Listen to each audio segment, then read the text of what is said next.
का मौसम था। हर जगह हरियाली और खुशनुमा माहौल की वजह से जानवर बहुत खुश थे। पेड़ों पर नए पौधे उगाए थे, शाखाओं पर फल लगे थे और फूलों की खुशबू मनमोहक थी। इस खुशनुमा माहौल के बीच खुश मधुमक्खियां, कबूतर, तोते, मोर, हिरण, खरगोश और तितलियां पानी पीने के लिए जंगल के किनारे एक झील पर एकत्र हुए।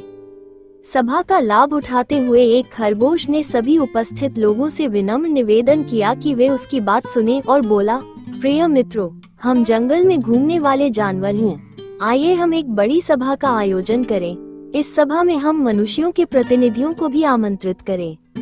विभिन्न समूहों के प्रतिनिधि पर्यावरण के प्रति अपने समूह के योगदान के बारे में बात करेंगे, जिसे हम सभी साझा करते हैं और जिसमें रहते हैं। ये बैठक जानवरों और मनुष्यों के बीच के बंधन को मजबूत करेगी और सभी को लाभान्वित करेगी। सभी जानवरों ने खरगोश के विचार पर खुशी खुशी सहमति जताई और बैठक की तारीख तय की। उन्होंने मनुष्यों को निमंत्रण पत्र लिखने का भी फैसला किया। एक हिरण ने बैठक को और अधिक रोचक बनाने के लिए एक छोटे से नृत्य प्रदर्शन के आयोजन का सुझाव दिया। वो दिन आया जैसा कि पहले तय किया गया था। सभी जानवर अपनी सबसे अच्छी पोशाक में आए। बैठक सुंदर जल पहाड़ियों के हरे भरे मैदान में आयोजित की गई थी। कार्यक्रम की शुरुआत एक लोकगीत से हुई। गीत के बाद कबूतर ने कार्यक्रम की शुरुआत करने के लिए औपचारिक भाषण दिया। तीतर को अध्यक्ष बनाया गया। मंच पर विशेष अतिथि के रूप में मनुष्यों के प्रतिनिधियों का परिचय कराया गया। अध्यक्ष ने वक्ताओं को एक एक करके मंच पर आमंत्रित किया। एक तितली ने अपने भाषण में कहा, हमारा समूह हर जगह उड़ने के लिए अपने पंख फड़फड़ाता है और सभी को खुशी देता है। बच्चे हमें विशेष रूप से प्यार करते हैं और हमारे पंखों को पकड़ने की कोशिश करते हैं। मधुमक्खी ने शिकायत की कि उनकी कड़ी मेहनत से इकट्ठा किया गया शहद मनुष्य ले जाते हैं, जो उदासीनता से पीछे कुछ भी नहीं छोड़ते। हमिंगबर्ड ने कहा कि वे फसलों को नष्ट करने वाले कीड़ों को खाकर पर्यावरण में योगदान देते हैं। मोर, तोते और अन्य पक्षियों ने चर्चा की कि वे किस तरह से मनुष्यों को कई अलग अलग तरीकों से खुशी देते हैं। हिरण और खरगोश ने बताया कि वे किस तरह से मनुष्यों को मांस और कपड़े उपलब्ध कराते हैं।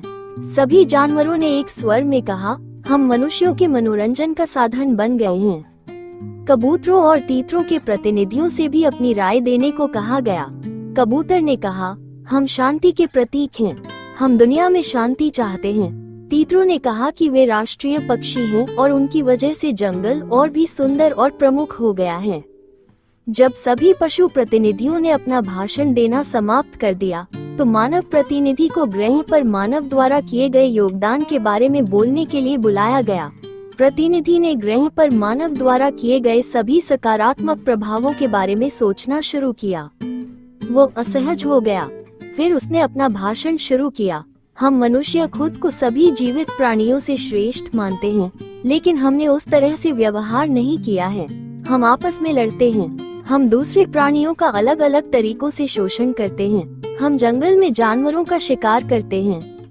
हम प्रकृति द्वारा दी गई हर चीज का उपयोग करते हैं, लेकिन प्रकृति के प्रति अपने ऋण को भूल जाते हैं।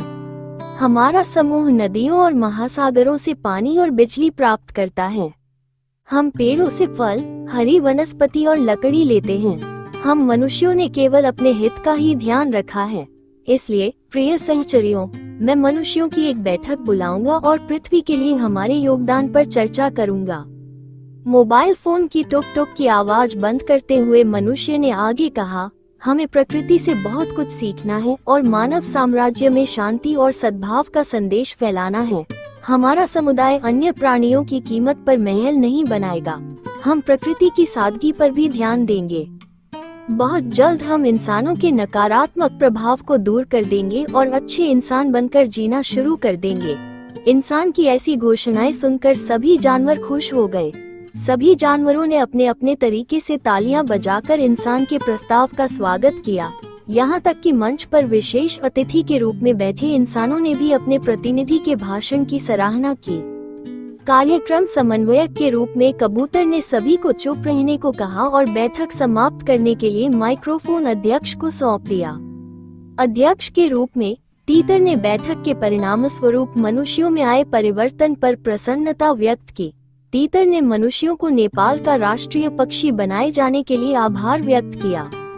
तीतर ने बैठक का समापन यह आशा व्यक्त करते हुए किया कि सभी जानवर नेपाल के शांतिपूर्ण जंगलों में स्वतंत्रतापूर्वक विचरण कर सकेंगे।